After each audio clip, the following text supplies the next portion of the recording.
जय हिंद जय भारत। दोस्तों आप देख रहे हैं लाइव भारत। मैं हूं आपका दोस्त सफर शुक्ला। खतरा डेंजर 25,000 वोल्ट। तो हम इस समय बिल्कुल खड़े हैं, ये खजाना गेट से ये झबाल रोड को जाती है सड़क, और ये सड़क का ये आप पे है आनंद एवेन्यू। तो आनंद एवेन्यू की हम आज आपको कहानी सुनाते हैं। देख सकते हैं यहाँ पे सीवर का काम अभी पिछले ही दिनों यहाँ के काउंसलर हैं उन्होंने शुरू किया, लेकिन ये जो दुकानें बन गई हैं ये कहीं ना कहीं कानून तोड़ा गया है। तो कानून तोड़ा गया है ऐसा हमें बताया गया है, हमारे विश्वसनीय सूत्रों ने हमें बताया, और हमने इस बारे में हम पूछते हैं कि देखते हैं ये जो इमारत, ये जो दुकानें बन रही हैं ये कहीं ना कहीं कानून तोड़ा गया। तो ये कौन बना रहा है ये दुकानें, और ये सामने इतना सीवर का काम चल रहा है। कितनी दुकानें बन रही हैं जी? कितनी दुकानें बन गई? ए घर है किन्ना दी है बिल्डिंग है? किन्ना दी बिल्डिंग है? पनामी की। अच्छा, चलिए।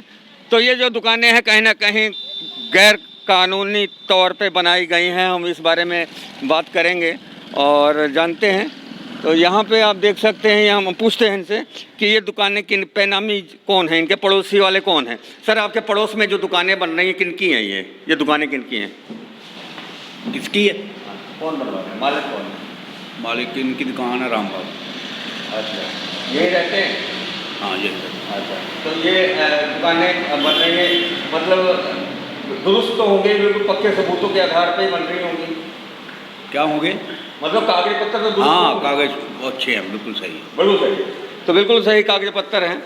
तो फिलहाल हम आपको दिखा रहे थे ये तस्वीरें, ये दुकान है और उसकी कहानी भी हम आपको सुनाएंगे, और हम आपको आज लेकर आए थे। तो कुल मिला के अमृतसर में इस समय धड़ाधड़ दुकानें बन रही हैं। बात हम और भी आपको मामला दिखाएंगे। ऐसे कई मामले को हम लाइव भारत कैद कर रहा है अपने कैमरे के आगे, और पूछ रहा है लोगों से सवाल कि आखिर अगर ये इमारत कहीं ना कहीं कानून तोड़ी गई है तो ये कानून तोड़ने की इजाज़त किसने दी।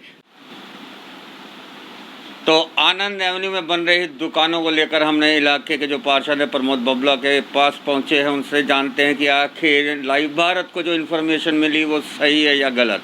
लाइव भारत को पुख्ता सबूतों के साथ इन्फॉर्मेशन मिली थी कि कहीं ना कहीं दाल में काला है, और लाइव भारत इसकी पड़ताल करते हुए दुकान तक पहुंचा, लेकिन वहां पर मालिक नहीं मिले। और मालिक के जो पड़ोसी हैं वो एडवाइज़र, प्रॉपर्टी एडवाइज़र है, उन्होंने कहा कि पाक साफ़ हैं, सब शर्तें मंजूर होंगी। लेकिन मुझे नहीं मालूम कि क्या शर्तें मंजूर हो क्या नहीं मंजूर हो। लेकिन एक बात तो मुझे पता चल गया है कि पिछले कुछ महीनों में कोरोना के संकट काल के बाद धड़ाधड़ दुकानें बन रही हैं। उसी रोड पर आगे भी कुछ दुकानें हैं जिसका मुद्दा भी लाइव भारत ने उठाया था। अब ये दुकानों का मुद्दा उठाते हैं। हमारा मुद्दा किसी से, हमारी कोई पर्सनल दुश्मनी नहीं है, हमारी लड़ाई है केवल भ्रष्टाचार के खिलाफ जंग की, क्योंकि इस भ्रष्टाचार खिलाफ के जंग हम लड़ेंगे और हमारी ताकत है जनता। तो हम जनता जनार्दन के बिल्कुल कसौटी पे खड़े उतरते रहेंगे, हमारा दावा है। और भ्रष्टाचार के खिलाफ एक और जंग में हम आज लेकर आए हैं कि ऐसी दुकानें, 5 दुकानें और 6 दुकानें। तो ये दुकानों को लेकर इलाके के जो पार्षद हैं उनसे पूछें। आनंद एवेन्यू में बन रही इन दुकानों को देखकर आपको आनंद तो आ गया होगा कि आपका इलाका बस रहा है, संवर रहा है, सज रहा है। सही बात है? ठीक है जी। बात ऐसी है, जो हमारा एरिया बहुत बड़ा है, उधर अभी हम डेवलपमेंट कराने के लिए गए तो मेरे को पता चला है कुछ दुकानें बन रही हैं। अगर वो जो बना रहा है कोई सोच समझ के बना रहा होगा, अगर वो अनलीगल है तो उस पर कार्रवाई होगी। मेरी आज सुबह मैंने पूछा, मेरे को किसी पत्रकार भाई का फ़ोन आया, मेरे को कहते जी आप दुकानें बनवा रहे हो। मैं कहा मैंने तो कोई नहीं बनवा रहा हूँ, मेरी तो वार्ड में कोई भी तो ऐसी दुकान नहीं। मैं डेवलपमेंट जरूर करा रहा हूँ, मेरा एक ही काम है सिर्फ डेवलपमेंट कराना। जहाँ पानी है, जहाँ पानी चाहिए वहाँ वाटर सप्लाई पहुँचवानी, जहाँ रोड चाहिए वहाँ रोड पहुँचवाना, जहाँ लाइट का काम है लाइट का काम। मेरे को सिर्फ इस काम से मतलब मैं इसकी चीज़ की डेवलपमेंट कराते हैं, किसी मार्केट की डेवलपमेंट हम नहीं कराते। मैंने आज अपने MTP से पूछा कि ये जो दुकानें बन रही हैं किससे, वो कहते हैं जी हमारी नॉलेज में नहीं है, अगर बन रही हैं हम उसके ऊपर सख्त कार्रवाई करेंगे।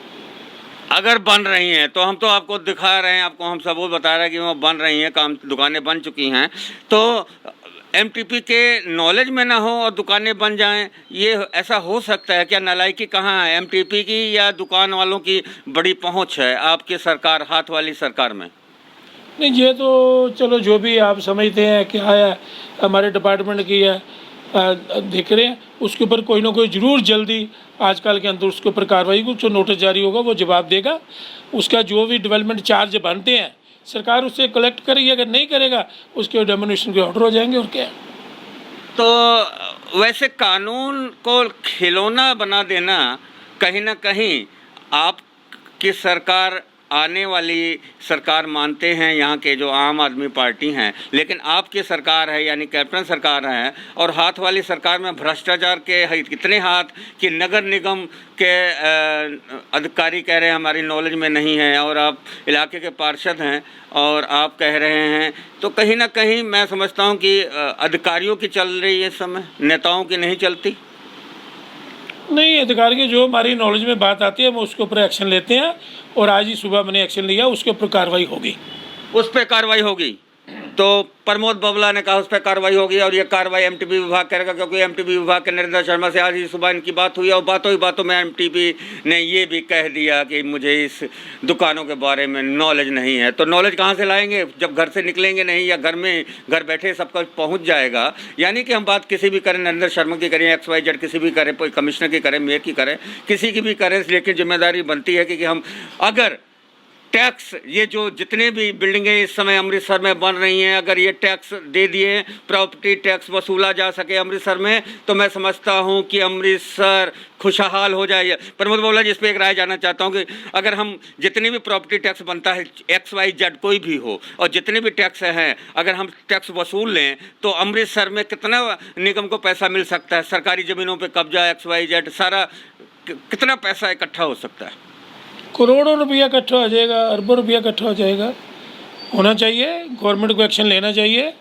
देखिए, कम से कम कुछ नहीं तो 5 से 7 हज़ार हमारा मुलाजिम है, बेलदार से लेकर जो PCS अफसर तक हैं हमारे कॉरपोरेशन में। हमारे 85 काउंसलर हैं, कमिश्नर हैं, एक्सीएन है, SC है, STO है, कई JE हमारे हैं, कई ऐसे क्लरिकल डिपार्टमेंट हैं। हमारा कम से कुछ नहीं तो 3-4 हज़ार मुलाजिम सफाई सेवक है।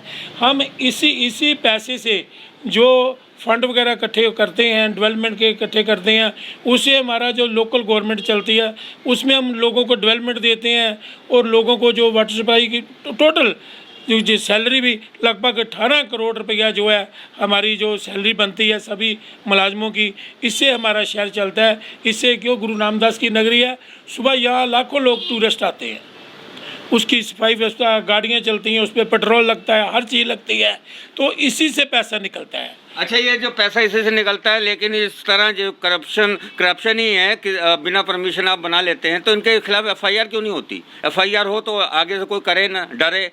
खौफ में ही तो लगान वसूली जाती थी, खौफ से।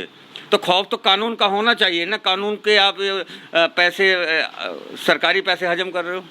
नहीं, आपका बहुत अच्छा सवाल है, आपने अभी भी हमारे से जो बात की है, आपकी बात पे हम गौर करेंगे, और ठीक है, एक्शन होना चाहिए, क्यों नहीं होगा, और कई बार एक्शन हो भी चुका है। कई ऐसे डिपार्टमेंट, कई बिल्डिंगें कराई हैं। अभी मैं जब हाउस की मीटिंग होगी ये मुद्दा हाउस में उठाऊंगा, और इस पे ऊपर सभी हाउस के अंदर सभी काउंसलर, जितना भी हमारी जो प्रोसीडिंग होती है पंजाब गवर्नमेंट तक जाती है, ये मसला मैं प्रोसीडिंग में लेकर आऊँगा। बहुत बड़ी बात की है, हाउस में उठेगा मुद्दा, और लाइव भारत की ये ब्रेकिंग न्यूज़ ये है कि आनंद एवेन्यू में आनंद से कानून तोड़ा जा रहा था, और कानून तोड़ने वाले की दुकानों को हमने किया पर्दाफाश, और हमने इलाके के पार्षद प्रमोद बबला से बात की, और MTP विभाग ने इन्हें जैसा कि बताया कि कानूनी तौर पर कार्रवाई होगी, और ज़रूरत पड़ी तो फिर ये दुकानें भी गिरेंगी। स्पेशल रिपोर्ट, समर शुक्ला, जय हिंद, जय भारत।